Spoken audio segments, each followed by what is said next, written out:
Allah Allah! İllallah! Baş üryan, sine püryan, kılıç alkan! Bir zamanlar Osmanlı'nın kalbi dünyanın en korkulan ordusuydu. Yeniçeriler. Sultanların gölgesi, imparatorluğun kılıcı. Ama güç zamanla inanca değil, çıkara hizmet etmeye başladı. Dünyada sanayi çağının çarkları dönerken onlar hala kılıç biliniyordu. Fabrikalar Avrupa'ya imparatorluk yaparken Osmanlı kendi ordusuna yeniliyordu. Yüzyılların gururu artık devletin en büyük yüküydü ve Sultan II. Mahmud o yükü kaldırmanın tek bir yolunu biliyordu. Yok etmek. 1826'da İstanbul'un sokaklarında top sesleri yankılandı. Bir çağ kapandı. Bu yalnızca bir ordunun değil, bir imparatorluğun ruhunun yeniden doğuşuydu. Her büyük imparatorluk kendi askeri sisteminin üzerine kurulur. Osmanlı için bu 14. yüzyılda şekillenen profesyonel bir ordu sistemiydi. Anadolu'nun kuzeybatısında Bizans sınırında kurulan küçük bir beylik kısa sürede hem doğuda hem batıda büyümeye başladı. Ancak fetihlerin artması beylikten devlete geçişin de habercisiydi. Artık Osmanlı eski savaşçı düzenle yetinemeyecekti. Hanedana sadık, disiplini bozulmayan, profesyonel bir ordu gerekiyordu. İşte bu ihtiyaçtan tarih sahnesine Yeniçeri Ocağı çıktı. 1. Murat döneminde kurulan bu teşkilat, dönemin Türk İslam geleneğindeki gulam sistemine ilham aldı. Yeniçeriler doğrudan padişaha bağlıydı. Maaşları hazine tarafından ödeniyor, savaşta padişahın sancağı altında savaşıyorlardı. Bu özellikleriyle Avrupa'nın o dönemdeki feodal ordularından tamamen farklıydılar. Yeniçeriler Osmanlı'nın ilk düzenli profesyonel askerleriydi. Yani modern anlamda bir devlet ordusu. İlk yıllarda ocağa alınanlar savaşlarda esir edilen genç erkeklerdi. Fakat fetihlerin hızla artması bu kaynağı yetersiz hale getirdi. Böylece Osmanlı, Balkanlardaki gayrimüslim köylerinden gençleri devşirmeye başladı. Bu çocuklar saraya, askeri ocağa veya enduruna alınırdı. Müslüman olarak yetiştirilir, Osmanlı terbiyesiyle yoğrulurdu. Sadakatleri doğdukları topraklara değil, yetiştikleri devleteydi. Yeniçeriler sadece savaşçı değildi. Onlar Osmanlı'nın düzen ve otoritesinin bir sembolüydü. Disiplinleriyle, talimleriyle, kıyafetleriyle bile devleti temsil ediyorlardı. Her bir Yeniçeri, padişahın ordusuna girdiğinde yemin ederdi. Devlete itaaten ayrılmayacağım, hanedana sadık kalacağım. Yüzyıllar boyunca bu yemin tutuldu. Yeniçeriler Osmanlı'nın Avrupa'da yükselişinin öncü gücü oldular. Kosova'da, Varna'da, İstanbul'un fethinde. Padişahın yanında savaştılar.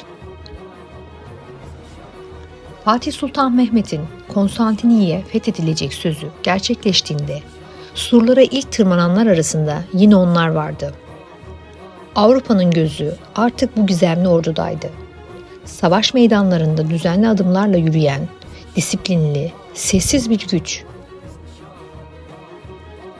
Zaman geçti. Osmanlı İmparatorluğu büyüdükçe Yeniçeri Ocağı da güçlendi. Artık yalnızca bir ordu değildiler. Devletin içinde bir kurum haline gelmişlerdi. Sarayla iç içe, başkentte bütünleşmiş bir yapı. Fakat her güç odağı gibi bu da bir süre sonra dengeyi bozdu. 18. yüzyılın sonunda Avrupa, tarihin yönünü değiştiren bir çağın kapısını aralıyordu. Fabrikaların bacaları göğe yükseliyor, çelik ve buhar yeni bir dünyanın motoru haline geliyordu. Toplar daha uzağa atılıyor, tüfekler dakikada onlarca kurşun sıkabiliyordu. Artık ordunun gücü kılıçtan değil, sanayiden doğuyordu. Ve Avrupa devrim kelimesinin anlamını yeniden yazarken Osmanlı hala eski ihtişamının gölgesinde yaşıyordu. Fransız devrimi yalnızca monarşileri sarsmadı. Aynı zamanda modern orduların, ulusal ekonomilerin ve bilimle birleşmiş bir devlet aklının yükselişini de başlattı. Artık savaş meydanlarında iman değil, teknoloji belirleyici oluyordu. Ama Osmanlı'nın kalbinde hala gelenek hüküm sürüyordu. Yeniçeriler, topların gürlediği çağda, eski kılıç ustalığıyla imparatorluğu savunabileceklerine inanıyorlardı. 1789'da tahta çıkan 3. Selim bu farkı gördü. Fransa'da bir devrim patlak verirken Osmanlı'da bir başka tür devrim planlanıyordu. Reformun sessiz devrimi. 3. Selim Avrupa'daki modern orduları inceletti. Paris'ten, Viyana'dan, Londra'dan raporlar geldi. Hepsi aynı şeyi söylüyordu. Osmanlı ordusu 16. yüzyılda kalmış bir dev. Sultan Selim bu raporları bir hayale dönüştürdü. Nizam-ı Cedid. Bu sadece yeni bir ordu değil, yeni bir çağın sembolü olacaktı. Fransız tarzı eğitim gören subaylar, modern kışlalar, yeni topçu birlikleri, Avrupalı mühendisler. İlk kez Osmanlı ordusunda ateşli silah talimleri düzenli hale getirildi. Mühendishane-i Berri Hümayun kuruldu. Yani kara ordusu için bir mühendislik okulu. Matematik, coğrafya, haritacılık. Artık savaş sadece cesaret değil, bilgi gerektiriyordu. Ama bu modernleşme yalnızca askeri değildi. 3. Selim, Avrupa'nın artık sadece silahla değil, fikirle de savaş açtığını biliyordu. Bu yüzden diplomatik reformlara da girişti. Paris, Londra, Berlin ve Viyana'da ilk sürekli Osmanlı elçilikleri kuruldu. Artık dünya değişiyordu ve Osmanlı bu değişimi dışarıdan değil, içeriden izlemeliydi. Fakat bir kesim için bu değişim imparatorluğun sonu demekti. Yeniçeriler, Nizam-ı Cedid ordusunu kendi varlıklarına tehdit olarak gördüler. Yüzyıllardır ayrıcalıklı bir sınıf olarak yaşayan bu askerler, "Biz bu toprakları kılıçla aldık, hesapla değil," diyerek reformu reddettiler. Yeni talimlere karşı çıktılar. Avrupa subaylarının öğrettiği disiplin onların gözünde gavur icadıydı. 3. Selim'in reformları cephede değil, saray duvarları arasında boğuldu. Rüşvetle, korkuyla, dedikoduyla. Kahvehanelerde söylentiler yayıldı. Padişah gavurlarla işbirliği yapıyor. Halk tedirgindi, ulema sessiz ve Yeniçeriler o sessizliği fırsata çevirdi. 1807'de bir kez daha kazanlar devrildi. Nizam-ı Cedid askerleri linç edildi. Reformcular öldürüldü. Ve 3. Selim kurtarmak istediği imparatorluğun kurbanı oldu.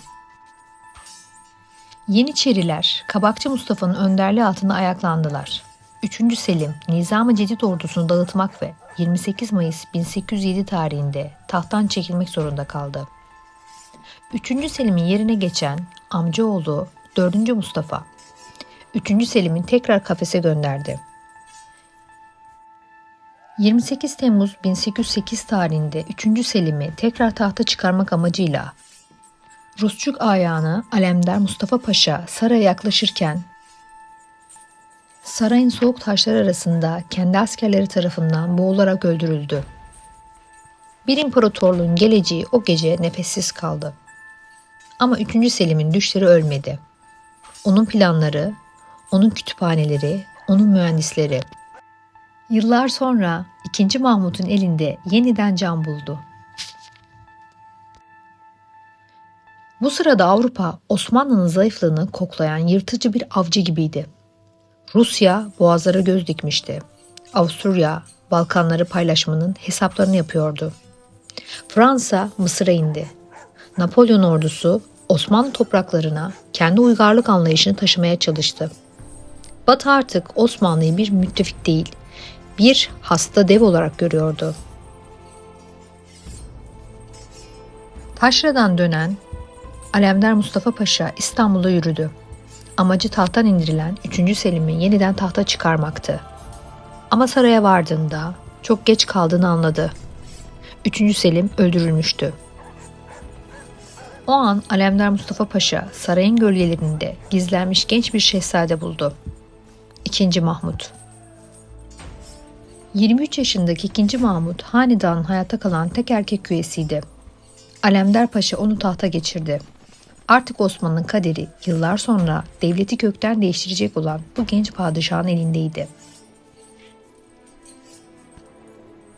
Alemdar Mustafa Paşa sadrazam oldu. Merkezi otoriteyi yeniden kurmak, reformları canlandırmak istiyordu. Ama aynı şehirde bir başka güç hala nefes alıyordu. Yeniçeriler. Onlar Alemdar'ı kibirli, tehditkar ve kendilerine karşı gören bir topluluk haline gelmişti. 19. yüzyıla gelindiğinde Osmanlı ordusunun en güçlü birliği artık imparatorluğun en büyük yüküydü. Yeniçeriler savaş meydanlarından çok İstanbul sokaklarında boy gösteriyordu. Artık silahlarını düşmana değil, kendi çıkarlarına doğrultuyorlardı. Yeniçerilerin yozlaşması bir anda başlamadı. Yüzyıllar boyunca biriken ayrıcalıklar onları hem halkın hem devletin üstüne taşımıştı. Kışlalar yerini dükkanlara bıraktı. Savaşçılar tüccara dönüştü. 16. yüzyılın sonlarında itibaren artık her mahallede, her çarşıda Yeniçeri kolu vardı. Esnaf, vergi memuru, zabit, hatta mahalle imamı bile onlardan çekinirdi.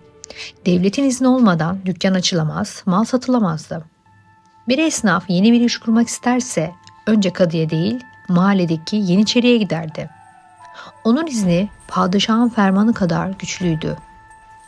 Zamanla bu güç yozlaştı. Halktan bahşiş adıyla haraç alınmaya başlandı. Yangın çıktığında söndürmek bahanesiyle dükkanlar soyuldu. Depremler, karışıklıklar, hatta padişah değişiklikleri bile onlar için fırsattı. Esnaf mallarını toprağa gömüyor, zenginler mücevherlerini bedestine emanet bırakıyordu. Çünkü herkes biliyordu, Yeniçeri karşısına çıkarsa adalet değil korku konuşurdu. Bu düzenin artık sürdürülemez olduğu, Alemdar Mustafa Paşa'nın Topkapı Sarayı'na yürüdüğü o günlerde bile belliydi. Fakat 2. Mahmut tahta çıktığında karşısında yalnızca bir ordu değil, bir devlet içindeki başka bir devlet buldu. Yeniçeriler artık padişahın değil, kendi ağalarının buyruğundaydı. Ocak bir asker kurumu olmaktan çıkmıştı. Rüşvet, esame defterleriyle resmiyet kazanmıştı. Yeniçeriler artık savaşmaktan çok maaş almaya alışmışlardı. Esame adı verilen maaş belgeleri bir süre sonra miras ve ticaret konusu haline geldi. Gerçek askerler yerine kağıt üzerinde asker görünen binlerce kişi vardı. 1804 kayıtlarına göre sadece İstanbul'da 64 bin maaşlı Yeniçeri bulunuyordu. Ama orduda bu kadar asker yoktu. Yeniçerilere maaş ödemek için tutulan kayıtlar. Ama o kayıtlar artık ölülerin ve hayali askerlerin üzerine yazılıydı. Bir isim 3 farklı kişiye satılır, her biri aynı maaşı defterden çekerdi. Gerçekte on binlerce askerin kayıtlı olduğu Ocak'ta belki yarısı bile silah tutmayı bilmiyordu. Devlet kağıt üzerindeki bir orduya maaş ödüyordu. Bu düzen yalnızca hazineye değil, savaş meydanlarını da çökertti. Yenilgiler peş peşe geldi. Kaleler düştü, sınırlar daraldı. Çünkü Yeniçeriler artık cepheye gitmiyordu. Savaş emri geldiğinde maaşımız eksik diye kazan kaldırıyorlardı. Ordunun onuru pazarlığa dönüşmüştü. Yeniçerilerin sabrı taşmıştı. 1808'in Kasım ayında isyan ettiklerinde doğrudan Alemdar Mustafa Paşa'nın konağına yürüdüler. Konağı kuşattılar. Alemdar teslim olmadı. Konağındaki barut fıçısını ateşledi. Kendisiyle birlikte yaklaşık 600 tane Yeniçeriyi de havaya uçurdu. O gün İstanbul bir kez daha ateşle aydınlandı. II. Mahmut için bu bir dönüm noktasıydı. Tahta kalmıştı ama etrafı düşmanlarla doluydu. Alemdar ölmüş, Nizam-ı Cedid yok olmuş, reform umutları küle dönüşmüştü. Genç padişah bundan sonra hiçbir adımı aceleye getirmeyecekti. II. Mahmut yıllarca bekledi. Sessizce, sabırla ama planlı bir şekilde. Tahta geçtiğinde önce düşmanlarını tanıdı. Ardından onları tek tek zayıflatmaya başladı. İlk hedefi taşradaki ayanlardı. Onları merkeze bağladı. Gücünü kırdı. Ardından ulemanın desteğini kazandı. Devlet kadrolarını sadık isimlerle yavaş yavaş doldurdu. Hiç kimse farkında değildi ama II. Mahmut bir devrimi adım adım hazırlıyordu.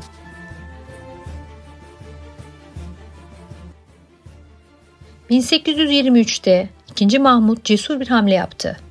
Rusçuklu Hüseyin Ağa'yı geleneklere aykırı biçimde Yeniçeri ağalığına atadı. Artık planlarını içeriden yürütebilecekti. Ocaktaki hizipleri birbirine düşürmeye başladı. Ahçılarla odabaşları arasında çekişme çıkardı. Rüşvetle bazı zibitleri yanına çekti. İstenmeyenleri uzak görevlere gönderdi. Kısacası yüzyıllardır padişahları deviren ocak kendi içinde çatlamaya başlamıştı. Padişahın planı artık olgunlaşmıştı. Ordunun yenilenmesi kaçınılmazdı. Avrupa'nın karşısındaki eski usul savaşlarla ayakta kalmak mümkün değildi. Ama yeni bir ordu kurmak Yeniçerilerin gözünde ölüm fermanı demekti. Yine de padişah geri adım atmadı. 26 Mayıs 1826'da devlet erkanı saraya çağrıldı. Toplantı uzun sürdü. Tartışmalar hareketliydi. Sonunda yeni bir askeri düzenin kurulmasına karar verildi. Adı Eşkinci Ocağı olacaktı. Avrupa'yı talimlerle eğitilecek, Yeniçerilerin içinden seçilecek bir elit birlik. Ancak kimse bilmiyordu bu karar Osmanlı tarihinin en kanlı kırılma noktalarının birini başlatacaktı. 1826'nın Haziran gecesi. İstanbul'da sular durgundu ama herkes bir şeylerin yaklaşmakta olduğunu hissediyordu. Yüzyıllardır Osmanlı ordusunun kalbi olan Yeniçeri Ocağı kendi sonuna doğru yürüyordu. Padişah II. Mahmut artık kararını vermişti. Yeni düzen kurulacak, ne pahasına olursa olsun. Nizamname hazırlandı. Her ortadan 150 nefer alınacak, modern eğitim göreceklerdi. Toplantıya katılan yüksek rütbeli devlet adamlarının çoğu Yeniçeriydi. Ama o gün kimse itiraz etmeye cesaret edemedi. Çünkü ocağa karşı gelmenin artık isyana teşvik sayılacağı fetvası çoktan verilmişti. Fetva ağa kapusunda okundu. Bazı ocak ağaları başlarıyla onayladı. Bazıları sessiz kaldı. Ama ocak içindeki huzursuzluk hızla yayılıyordu. Yıllardır içine fitne sokulan, rüşvetle bölünmüş, liderlerini kaybetmiş ocak artık kendi içinde ikiye ayrılmıştı. Bir taraf temkinliydi, bir taraf ise öfkeyle dolu. Ve o gece 14 Haziran 1826'da İstanbul tarihine kazanacak bir hareket başladı. Yeniçeriler kazanlarını dışarı çıkardılar. Bu sadece bir yemek kazanı değildi. Yüzyıllardır süregelen bir geleneğin, bir isyanın sembolüydü. Kazan devrilirse ordu isyan etmiş sayılırdı.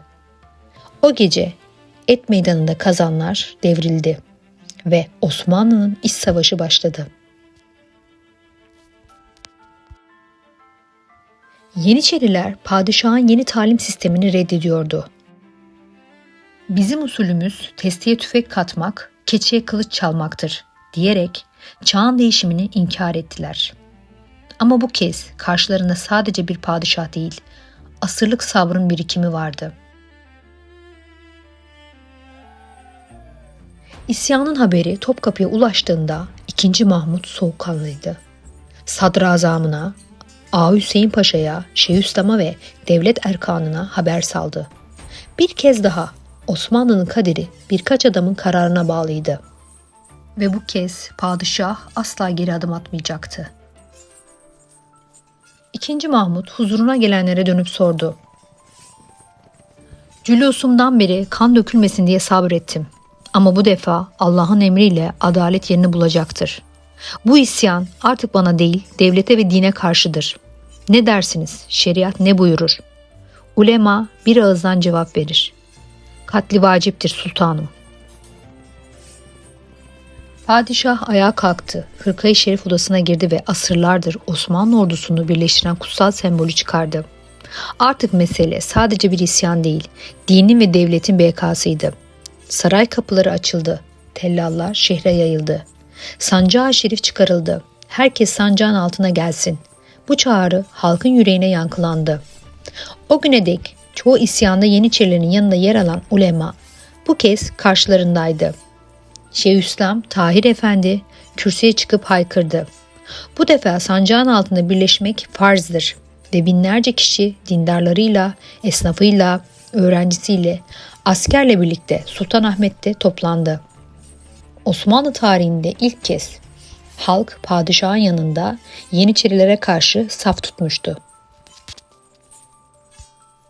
Sadrazam Mehmet Selim Paşa, Ağa Hüseyin Paşa ve İzzet Paşa komutasında 2 kolordu oluşturuldu. Topçular, humbaracılar, tersane askerleri, lağımcılar.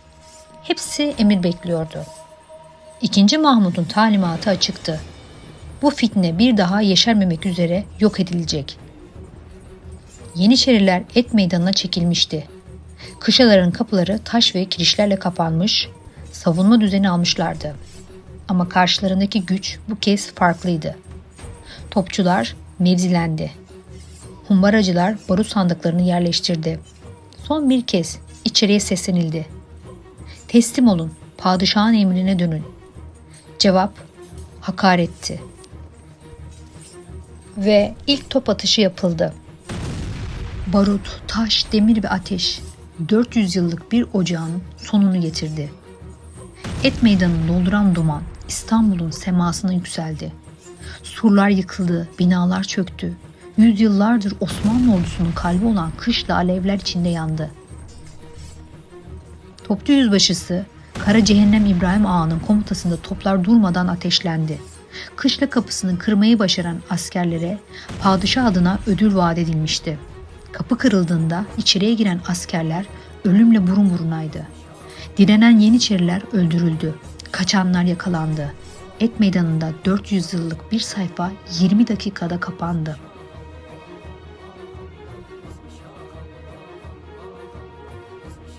...300'ü aşkın Yeniçeri orada öldü. Binlercesi kaçtı. Bazıları denize atladı. Bazıları yakalanıp Sultanahmet Meydanı'nda idam edildi. Bir zamanlar padişahların en sadık askerleri... ...şimdi devletin huzurunu tehdit eden hainler olarak tarihe geçti. 15 Haziran 1826 sabahı Sultanahmet Camii'nin avlusu doluydu. Ulema, vezirler, askerler, halk, herkes oradaydı. Vakanüs Esat Efendi minbere çıktı. Elindeki fermanı yüksek sesle okudu. Yeniçeri Ocağı feshedilmiştir. Asakiri Mansure-i Muhammediye kurulmuştur. Fermanın dili açıktı. Yüzyıllardır devleti koruyan ama artık onu çürüten ocak tarihten siliniyordu. Yerine modern, disiplinli, talimli bir ordu kurulacaktı. Ve bu ordu peygamberin adıyla anılacaktı. Muhammed'in muzaffer askerleri. 2. Mahmud Cuma selamlığına halkın karşısına çıktı. Yeniçerilerin kaldırıldığını bizzat ilan etti. O an Osmanlı'da bir devrin kapandığı andı. Artık hiçbir şey eskisi gibi olmayacaktı. Et meydanı artık yoktu. Yerine yeni kışlalar, yeni meydanlar yapılacaktı. Adı da değişti. Ahmediye Meydanı. Ağa Kapısı yani Yeniçerilerin yönetim merkezi artık Şeyhülislam'ın makamıydı. Bab-ı Meşihat adını aldı.